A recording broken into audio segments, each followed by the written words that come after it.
All right, well, it's about 9:32 on my watch. Welcome everyone. We'll get going with our webinar now.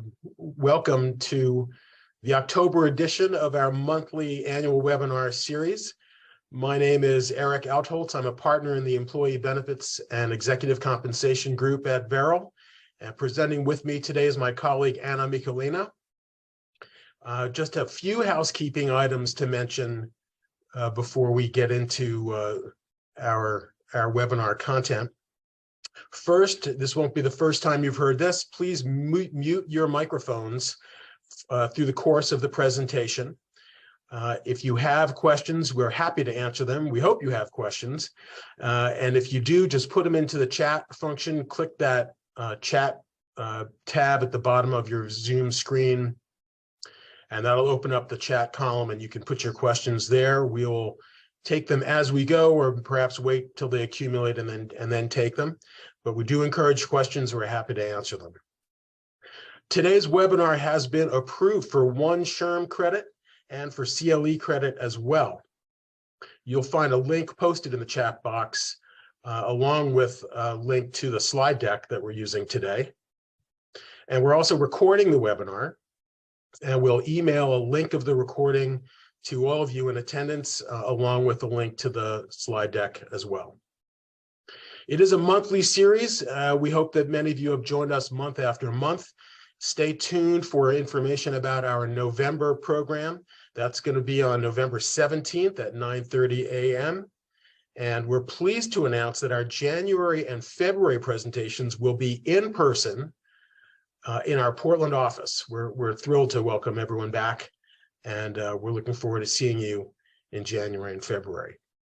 But finally, if you find today's presentation helpful and you are hungering for more content about employee benefits and executive compensation topics, please check out our blog. It's called Benefits Law Update. You can find it on the Veril website. There's a tab that says Firm on the top right-hand side of the website. If you click on that, you'll see a link to all the blogs, all the firm's blogs. We are avid bloggers, and we welcome you to check out our blogs and subscribe if you really like them. The goals for today's program are simple. We are hoping to offer some guidance to you about how to develop prudent record-keeping policies for your benefit plans.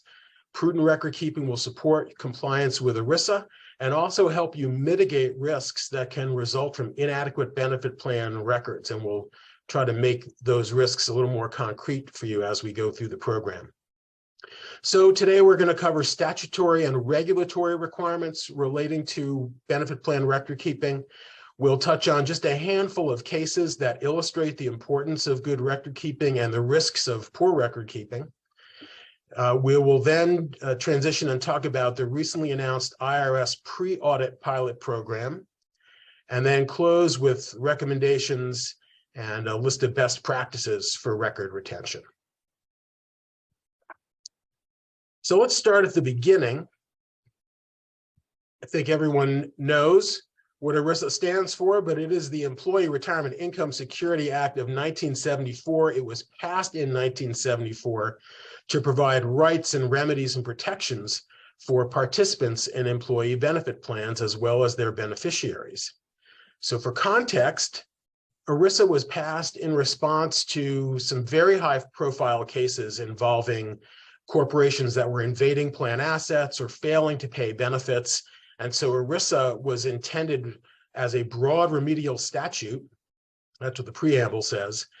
And it represents the response of Congress to all these corporate misdeeds. And it's helpful to keep that context in mind whenever you think about ERISA compliance issues. So the statute itself can be divided up into 4 general categories: reporting and disclosure, participation and vesting requirements for retirement plans, funding requirements for pension plans, and then that all-important category, fiduciary duties and responsibilities. The sections of ERISA that we're going to talk about today are, one of them is in reporting and disclosure, the other is in that retirement plan category. So Ann, next slide, please. So ERISA it should surprise no one to hear, prescribes record-keeping requirements for benefit plans. And there are two broad requirements. One, for all types of ERISA benefit plans, so health and welfare plans as well as pension plans. Section 107 of ERISA says that an employer must maintain all records pertaining to agency filings, so that's filings with the DOL or the IRS, or to disclosures to participants and beneficiaries for at least 6 years. So those records have to be maintained and available for inspection or examination for at least 6 years. Then a more open-ended requirement relating to retirement plans in particular, and that is under Section 209 of ERISA, which states that an employer must maintain benefit records with respect to each of its employees sufficient to determine the benefits due or which may become due to those employees. Now, that's a very open-ended requirement, and we'll spend a little more time talking about that one than Section 107. But let's take Section 107 first. It means what it says, so a 6 years prescribed for maintaining those records. But interestingly, there are no statutory penalties that would be imposed for a failure to maintain the records. But having said that, there are many good reasons to really comply strictly with that 6-year requirement under Section 107. First is that if you fail to do that, a plan participant may actually have a claim or a stronger claim if her rights are impaired due to the employer's failure to maintain records. Also, as I mentioned, the absence of records can weaken an employer's ability to defend against benefit claims. And then finally, there's at least one case out there that specifically holds that prudent record keeping can be considered part of fiduciary obligations with respect to a plan. So plan fiduciaries arguably have a requirement to make sure that plan records are prudently kept in compliance with Section 107. So here's an example of how an employer could be disadvantaged if it fails to maintain appropriate records with respect to a plan. In this case, an employee was seeking to have LTD benefits reinstated.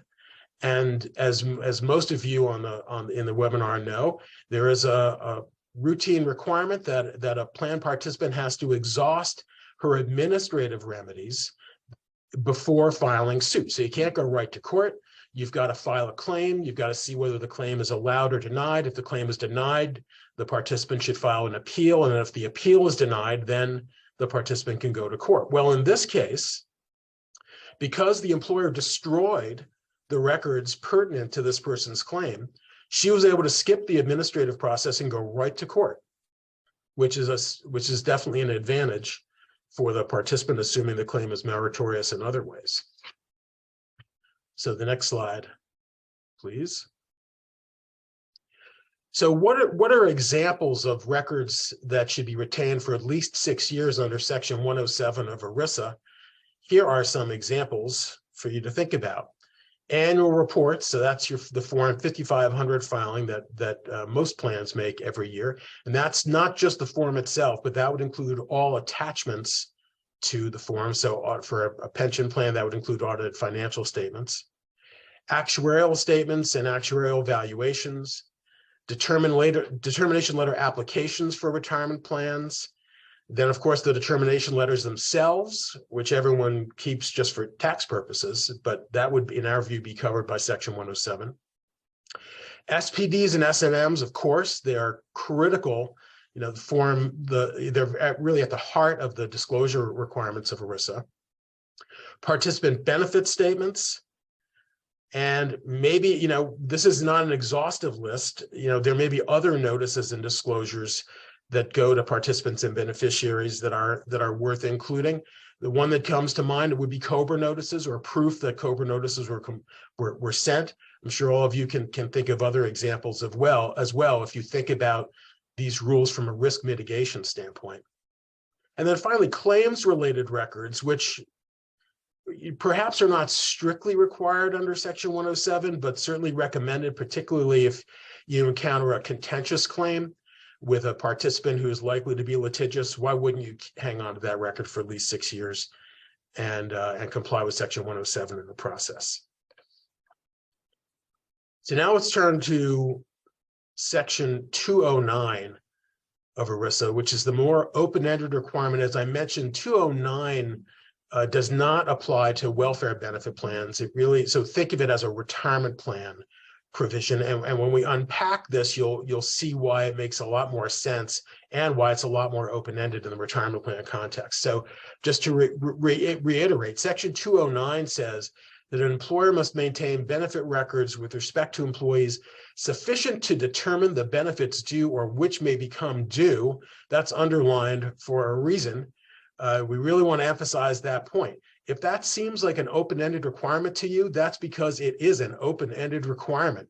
This is confirmed by the proposed regulations that the DOL issued many years ago under Section 209. And the proposed regs say that records must be maintained for as long as they may be relevant to a determination of benefit entitlements. So note if there's no minimum period, but there's also no maximum period. Now, the reg does allow that if it's no longer possible that records might be relevant, however you determine that, to the determination of benefit entitlements, the records may be disposed of unless there's some other legal requirement that would lead an employer to have to maintain them. So it may not. So Section 209 doesn't require you to keep the records forever. But when you think about the application of this requirement within the context of a pension plan, it's an awfully long time. So the next slide, Ann. So the standard that I just described is that the records must be sufficient to determine benefits that become due. So what is sufficiency? When are records considered to be sufficient? Well, the proposed reg tries to answer that question. And it says that the records maintained by a single employer plan, that's just distinguishing them from multi-employer plans maintained by unions. So records will be deemed sufficient if they include all records maintained by the employer for the purpose of determining an employee's benefit entitlements under the provisions of the plan. So that makes it seem even more open-ended, not so much as to the duration of the requirement, but as to the nature of the records themselves. So think about this in the context of a retirement plan, and particularly it's helpful, I think, with a defined benefit pension plan, which I realize many of you don't have anymore, but maybe you've got frozen plans kicking around out there. So think about the components of the plan that enter into a determination of benefits. So the first one would be eligibility, plan eligibility. So that's very much turning on service records. For example, 12 months and 1,000 hours to get into the plan. And then vesting and breaks in service, again, another example of the importance of maintaining good records regarding the duration of someone's employment. So these are service records. And then contribution, anything related to contribution and benefit accruals or benefit calculations. Records related to forms that help you determine the form of benefit to which an employee and a participant may be entitled. Maybe you amended the plan to add lump sums or to eliminate lump sums for a pension plan or change the annuity options. And then finally, marital status and the identification of an employee's or a participant's beneficiaries. This is just some examples, but when you think about this requirement in the context of a pension plan, these are the big moving parts. We do mention in this footnote that the regs are proposed form. Sorry about that, Ann. In proposed form. And I believe these regs were issued in 1980 or thereabouts. And so if they're ever finalized, it's conceivable to us that they'll say, well, you don't have to maintain records earlier than the date, earlier than some period of time before the regs are finalized. But at this point, they're still in proposed form. On to the next one. So I mentioned the categories of records. So this is just a list of a more complete list of some of the types of records that I mentioned that should be maintained until you don't need them anymore under Section 209. So plan documents and amendments, SPDs and SMMs, really so much begins and ends with that. If you've done a good job there, you're off to a good start. Age and service records, anything that enters into the determination of benefits. So payroll records, because pretty much every retirement plan that I know of has a component of compensation in there. Marital status records, if you have them, beneficiary designations, participant account records. So there it would more be administrative files relating to participant accounts. We're going to talk about electronic, the advent of electronic record keeping later. Claims related records, as I mentioned, someone who files a claim, what sorts of records did the plan administrator consider in determining the disposition of the claim? Was the claim denied? Was the claim appealed? All those kinds of things could be relevant to determining an employee's benefits. Trust documents, custodial agreements, group annuity contracts, any other funding instruments that could relate to someone's benefits. And then finally, broad category of notices and election forms and distribution forms. We offer some examples here. The written explanation of the qualified joint survivor annuity option, special tax notice, distribution election forms. I'm sure you all can come up with other examples as well. But when you think about the kinds of records that could enter into the determination of a participant's benefits or rights to benefits, that's what Section 209 is talking about.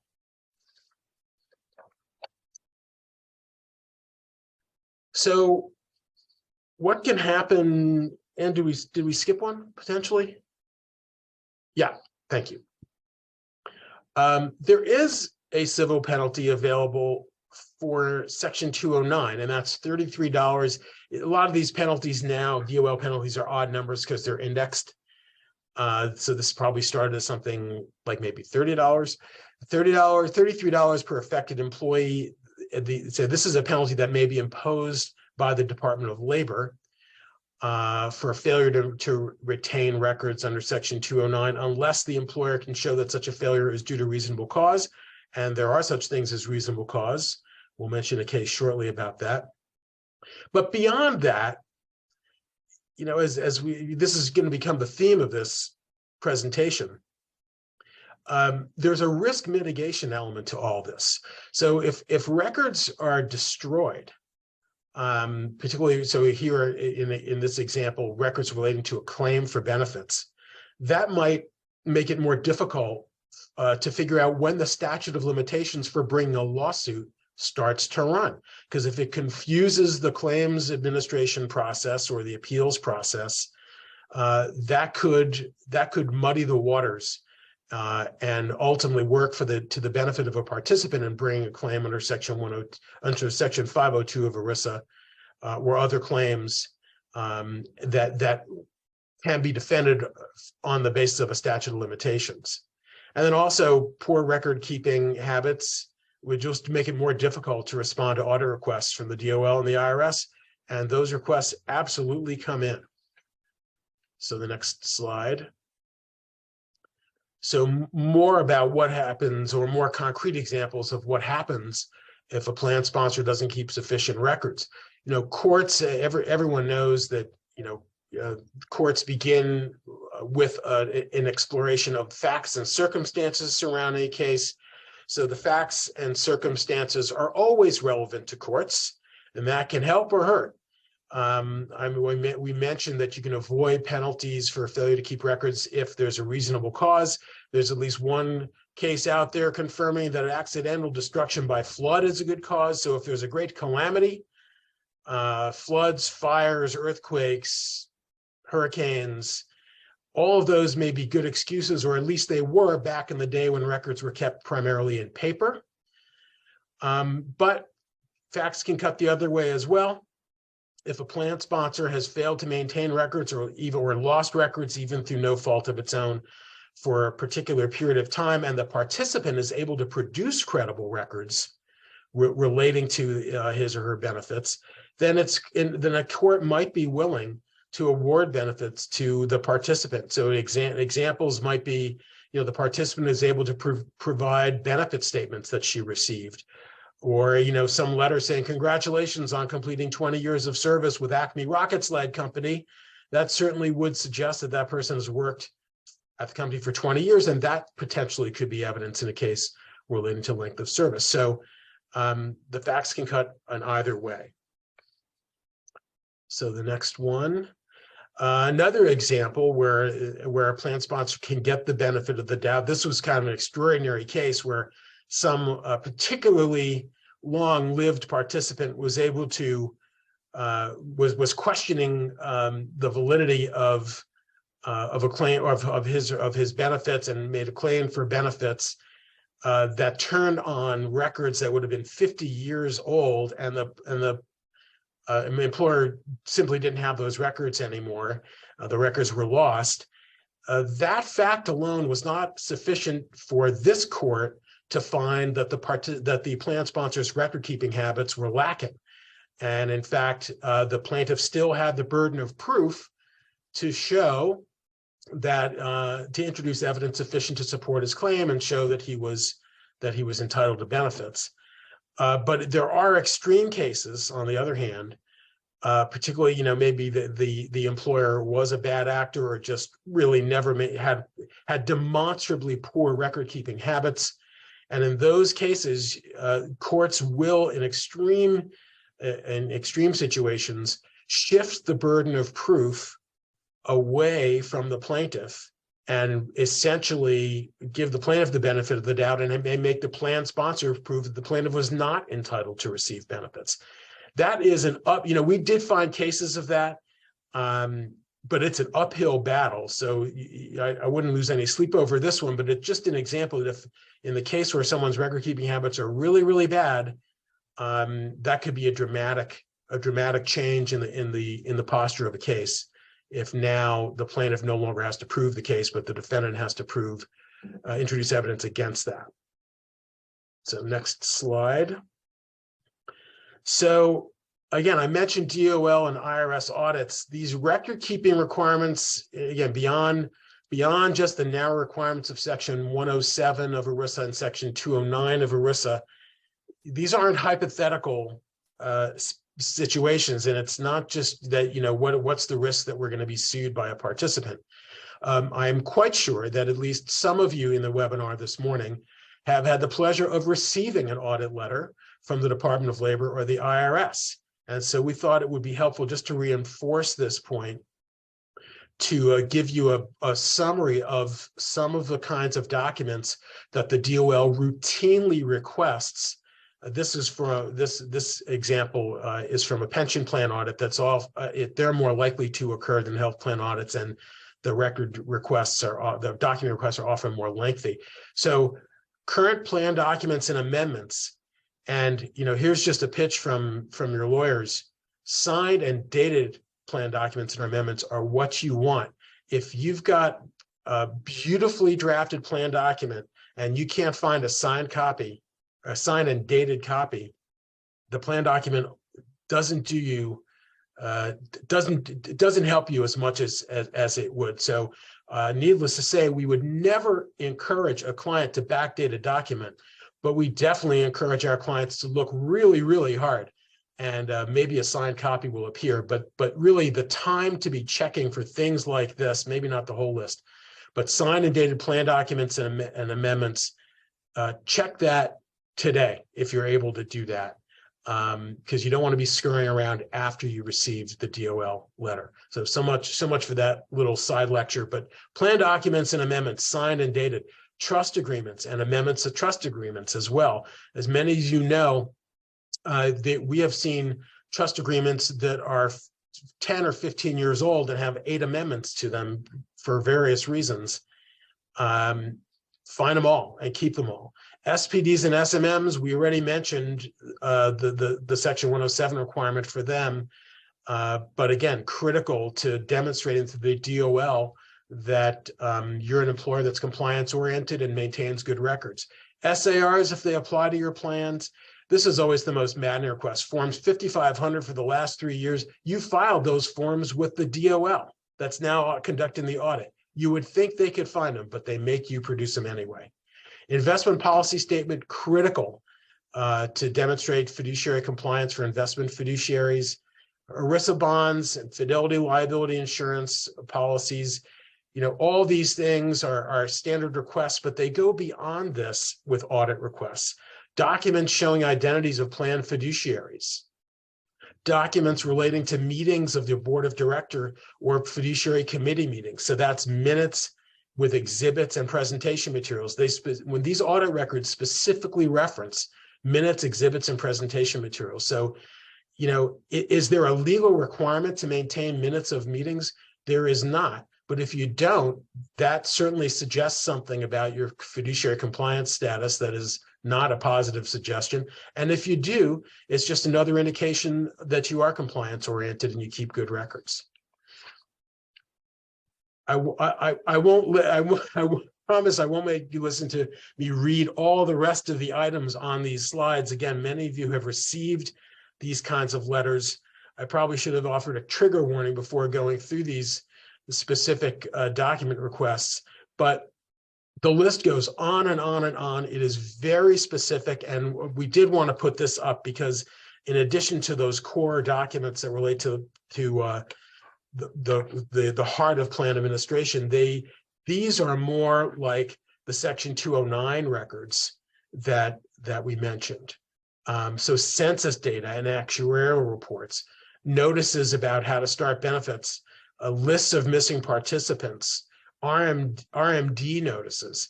For those of you who have experienced an audit in the last several years, you will know that both the IRS and the DOL are very interested in compliance with required minimum distributions because they have found that to be an area in which compliance is lacking. So they specifically ask to see, what do you send participants to let them know that RMDs are supposed to begin? And then flip side of that, list of participants who have not yet started benefits by age 72. That's the increased RMD age that you will all remember from the Secure Act, and on from there. Next slide, please. Just a couple of quick slides about the IRS side of this, and I won't read all of these to you. The IRS will typically request very similar records, but not identical, because as I think you all know, the Department of Labor is all about enforcing the requirements of ERISA, and the IRS enforces the requirements of the Internal Revenue Code. While there is substantial overlap in those requirements, they are not identical, and the emphasis is often different. So plan document, trust agreements, and amendments are obviously all the same. D letter, if you have one for your plan, SMMs or SARs, all those things are pretty much the same. But the IRS will ask for AFCAP certifications, and things that the DOL doesn't ask for because they're not enforcing those areas. The next slide. Is there one between there? Yeah. Other information. So in several cases, particularly when the IRS is auditing a terminated plan, they will go deeper, or if they just decide that, particularly for a far-flung employer with lots of related entities, the IRS will go deeper and ask for more of a narrative about a description of what the plan sponsor does, and then descriptions of other things as well. So the list of planned fiduciaries, you saw that on the DOL slide, but we've seen the IRS ask for a description of procedures for maintaining personnel records and how far back they go. I mean, that is a spot on Section 209, maintain the records for as long as you need them in order to properly determine a participant's benefits under the plan. And then they want you to name names. Who actually is dealing with the administration of the plan on a day-to-day basis, and so on. So I won't read the rest of this slide, but you get the idea. I don't see any questions in the chat. If questions occur to you about the requirements under Section 107 or Section 209, please do feel free to put them into the chat. Otherwise, I will hand this over to my colleague, Anna, who will talk about the IRS pre-audit pilot program and also run through our recommendations regarding record retention. Thank you, Eric. So the IRS pre-audit pilot program perhaps is the most exhilarating part of our presentation. That would be because it's brand new. So just this summer in June, the IRS introduced what they call a pre-examination retirement plan compliance program. The program is designed to help plan sponsors find and fix issues that could otherwise create problems if discovered by the IRS upon audit. So the word problems in this context could mean many things, but the first two that are important would be potential for plan disqualification and also harsh penalties under audit cap program, which the plan potentially would be subject to if it's the IRS who finds the issues. So the IRS may formally adopt the program if it produces the desired results. And here the publicly stated policy behind the program is that self-correction of problems in a way that's less burdensome to both employers and the IRS should be found. So the way the pilot program is intended to work is the IRS will provide an advance written notice to a plan sponsor. The notice will explain that its retirement plan has been selected for an audit. This advance written notice is called a pre-audit letter. So the letter the letter may identify a specific focus of the audit, so such as required minimum distributions or 415C limits, and of course, the range of subjects is not limited to those two. The word may here is important. The IRS release uses it, so the pre-audit letter may or may not identify a specific focus. But again, the program is very new. It just started this summer, so there are quite a few unknowns. One aspect of it, however, is clear or appears to be clear for the moment. Next slide, please, Anne. So, thank you. So the pre-audit program only gives the employer 90 days in advance of the real audit to review plan documents, plan operations, then determine whether those meet applicable legal requirements. And then if issues are found, and those are the type of issues that could be corrected under self-correction methods of EPCRC, I apologize, EPCRS, then the employer has to do that as well. So EPCRS stands for Employee Plan Compliance Resolution System. It's an IRS set of rules that are used to correct employee plan errors. The current version is in Revenue Procedure 2021-30. So does the plan sponsor have to respond to this pre-audit letter? As of now, the answer is no. They could just take it as a notice of the audit coming within 3 months. But what happens if the plan sponsor indeed responds to the IRS letter with an explanation of what kind of corrective actions were taken, and the IRS is convinced because the explanation was so good that there are no more issues that they should be investigating? In this circumstances, the IRS might issue what's called a closing letter, and there will be no full scope audit to follow up on. Then if the IRS still has questions, they might issue, or they might conduct a limited scope audit, but still not a full scope audit. But then if the plan sponsor does not respond in a manner that's satisfactory to the IRS will schedule a full scope audit. So by not responding to the IRS at all, the plan sponsor is missing out on a potential that the IRS full scope audit could possibly be avoided. Thank you, Anne. So we think it's a great opportunity, but might be challenging for some employers. If you receive a pre-audit letter, immediately contact your legal counsel, your accounting firm, and your record keeper to get everyone involved. The challenge, of course, is the 90-day window itself. It's a very short period of time to conduct a detailed review, identify errors, and then possibly correct errors. We recognize it might take much longer than 90 days, but recommend that the effort to have the correction happen be made. So we also note that the correction of retirement plan operational failures under EPCRS must be made for all years, not just years open to the IRS audit. And that has been one of major principles under EPCRS for quite some time.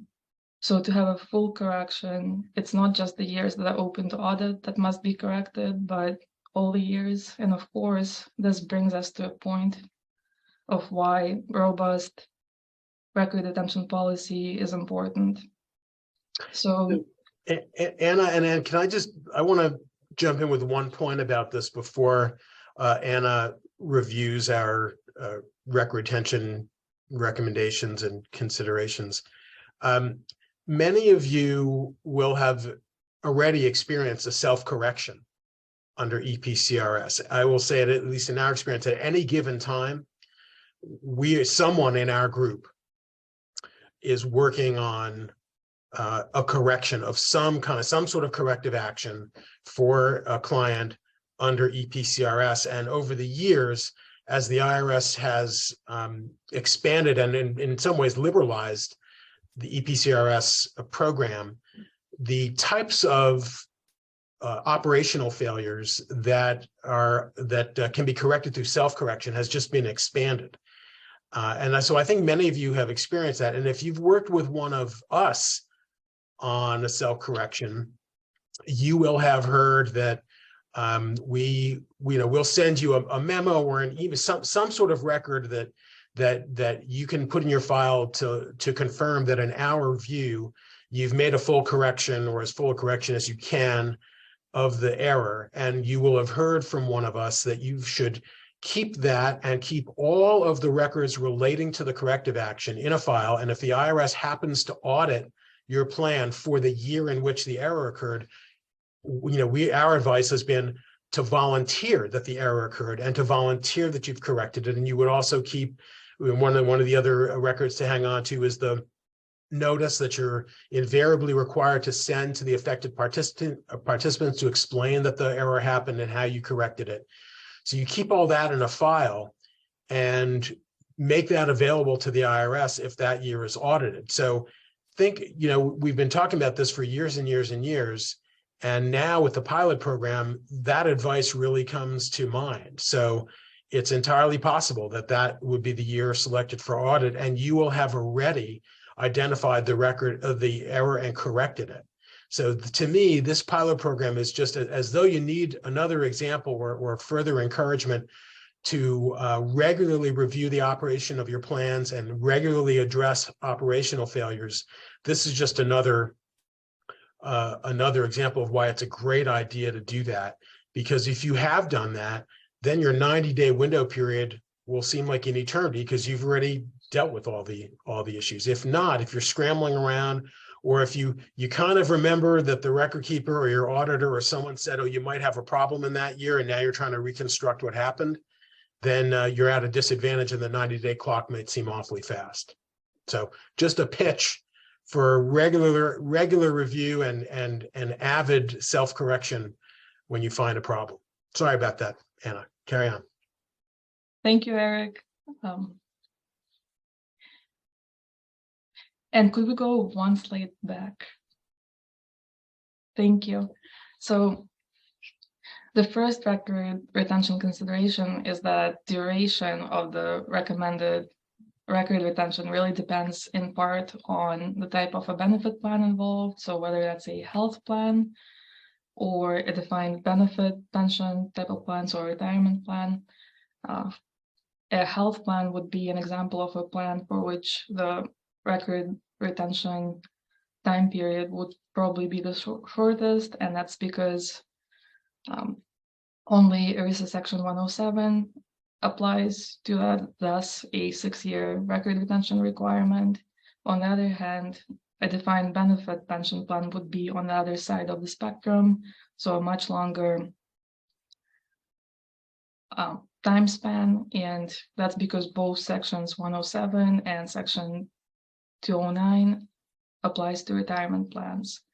Now we note that a 6-year record retention period under section 107 is an absolute minimum, and that there might be reasons to keep records for longer, even though a 6-year period is required.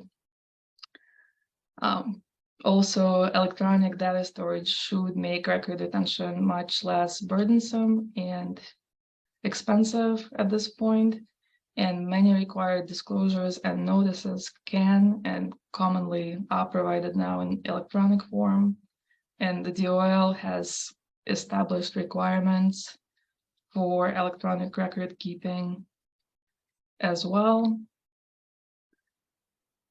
which we will briefly touch upon towards the end of the presentation. Next slide, please. And now finally, Anna, why don't you carry on, and then we'll answer this question and any others that come up. Thank you. And now finally, the record retention recommendations. So the guiding principle should be to organize records by category, and that's either the reporting and disclosure category or a benefits determination category.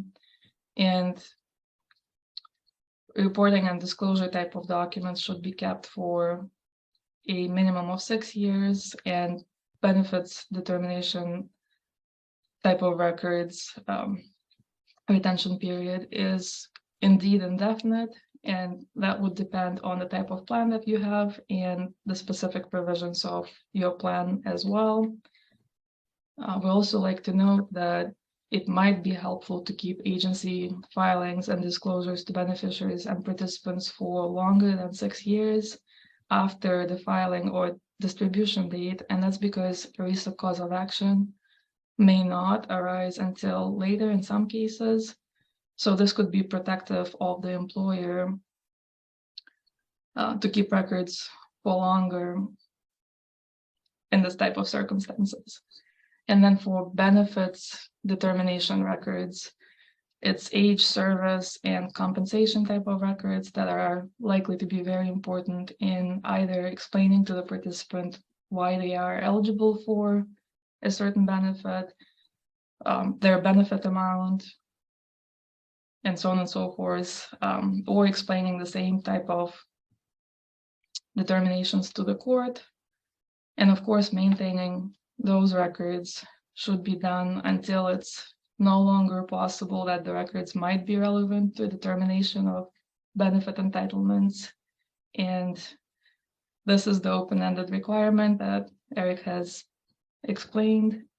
And of course, especially for retirement plans, this time period could feel like an indefinite period indeed.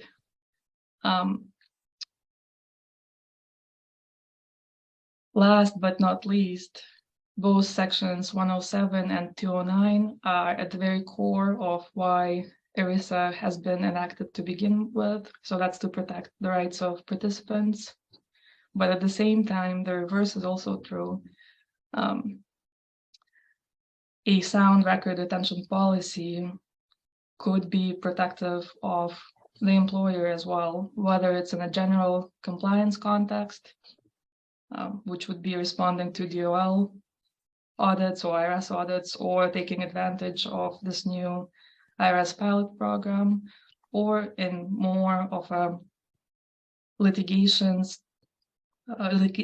prevention type of context, or simply explaining to participants why they have or don't have certain benefits.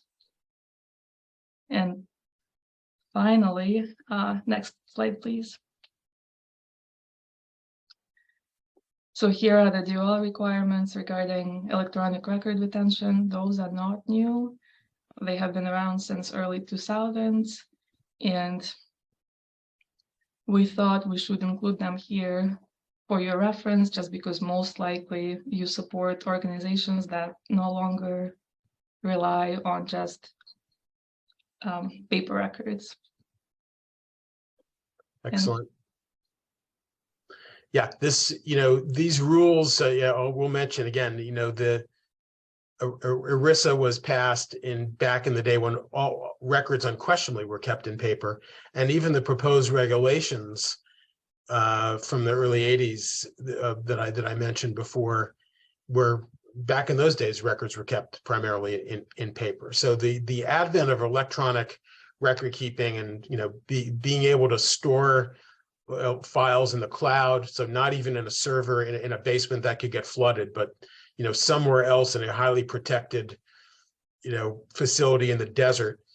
One wonders how good an excuse you'd have to have about the loss of records in the modern day. So we have one question so far: is there any harm to keeping records for longer than 6 years? My colleagues and colleagues of mine that are litigators or others who regularly do document discovery will say, you ought to have a record retention policy and stick with it. If you keep records for longer than you have to, then there'll be a question about why you didn't have records, or records might have been destroyed sort of at random. It'll sort of call into question the intent of the employer if you're keeping records for longer than the statutory requirement of 6 years. That's again under Section 107. So, there's this question about how these rules would dovetail with a larger record retention policy that you may have in place in your company. And I think our advice would be to work with your IT people to distinguish corporate business records from records relating to retirement plans and health plans, because the need for those records may differ, and the source of liability, potential liability, will differ. And there is, of course, an expense. One of the harms of maintaining records for longer than you need to would just be the expense. Even electronic record keeping can be expensive. I can tell you that as a law firm that stores an insane number of files electronically, there are costs to that as well. So I think it is worth, the risks of keeping them longer than 6 years is certainly worth discussing with your counsel or your general counsel, people who are not just narrowly focused on employee benefits the way we are. Another question: is there a number of years? Yeah, so I think that's a very similar question. Is there a number of years that it's considered too long to keep records? At what point could it become a liability to have those files instead of destroyed? I think that's, what I'm trying to meander my way to an answer to.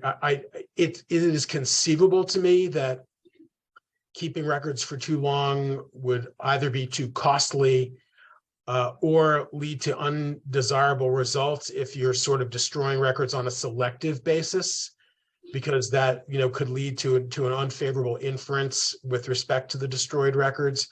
But again, when you think about the open-ended record keeping requirement under Section 209, and you think about the application of that requirement in the context of an old-style defined benefit pension plan, where there's age and service or age and service information figures into the benefit formula, and maybe the maximum years of service cuts off at 35 years, and people don't start to draw their benefits until they're age 65 or sometimes even later if it's RMDs. It's just hard to, honestly, until a participant dies or fully receives, or let's say receives a lump sum benefit, it's hard to know when to stop keeping those records. And I can tell you that just to stick with the defined benefit pension plan example, we're finally at a point where we have clients that are actually starting to terminate their plans. Many of you might have a frozen DB plan that's been frozen for 10 years or 15 years or more. And your actuary has been telling you, well, we can't terminate it because we have to wait till interest rates have come up and the value of the assets has come up a little bit. And now we're suddenly in this place where you're terminating a plan and you've got to find participants that may have been missing. You've got to reliably calculate benefits for people who might have terminated employment 10 years ago. So it's easy to see how poor record keeping could make this process, the plan termination process, an absolute nightmare. Whereas sound record keeping process will, or procedures will create a smoother path for you. So I think from our narrow-minded standpoint, at least as Anna said, it's going to depend on the kind of plan we're talking about. But for certain kinds of plans, it's just hard to identify an objective cutoff date where keeping records would actually start to hurt you as opposed to help you. Other questions?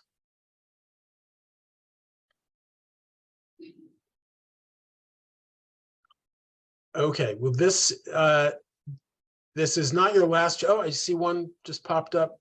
I was going to say this is not your last chance to ask us questions. Let's see if this materializes. Any guidance? Oh, this is a good one. Is there any guidance related to acquired plans where the new sponsor may not have received all the required information? Great question. And this is why you conduct due diligence. So I'm going to make some assumptions here that the acquired plan was acquired in the context of a corporate acquisition. So maybe your company acquired another company or merged with another company or purchased a subsidiary or division of another company, and the benefit plans, or at least some of them, came with. The guidance there is to don't skimp on due diligence. I can tell you that there's countless times where we'll get a question from our colleagues in the corporate department saying, hey, this deal is closing next week. Is there any, look at the employee benefits reps and warranties, and can you take a look at what's in the due diligence data room and tell us what we find? So step one is determine the quality of their records as part of the due diligence process. And this itself is very context specific, because very often, so typically if you're acquiring a plan, it's going to be through a stock deal. You're acquiring the stock, or as I said, you're merging with another company. And in those contexts, due diligence is likely to be much more robust than what you would see in an asset deal. So I would say make sure your counsel is asking kind of the standard list of disclosures for employee benefit plans, but try to get a sense for what their record keeping is like. So for example, a standard question we would ask for due diligence is, not just give us copies of signed plan documents, signed and dated with an exclamation point plan documents, but give us, send us your last 3 years of non-discrimination tests, send us your employee census, and if some of these requests are too intrusive, ask for a conversation with the HR and finance folks and ask about their record keeping. Think about certainly it's a standard question to ask whether they've been audited by the IRS or the DOL in the last 3 years, and what was the outcome of that audit. If they were audited, maybe find out, if you can, what the subject matter was and how they responded. So long answer, I've given you. Short answer is good due diligence. Other questions? That's a good question about the acquired plans. So if you, Anne put up a link to the slide deck on the cover page of the slide deck, you will find my name and email address, and you'll find Anna's name and email address. We're happy to answer your questions any follow-up questions you may have. I'm going to check again, make sure. Nope. Please, yeah, email us or call. You can find our contact information on the website. Happy to follow up with you at your convenience. We hope this was helpful and interesting and even perhaps fun for you this morning. Do check out our blog again, and did put up a link to our blog as well. And have a great day.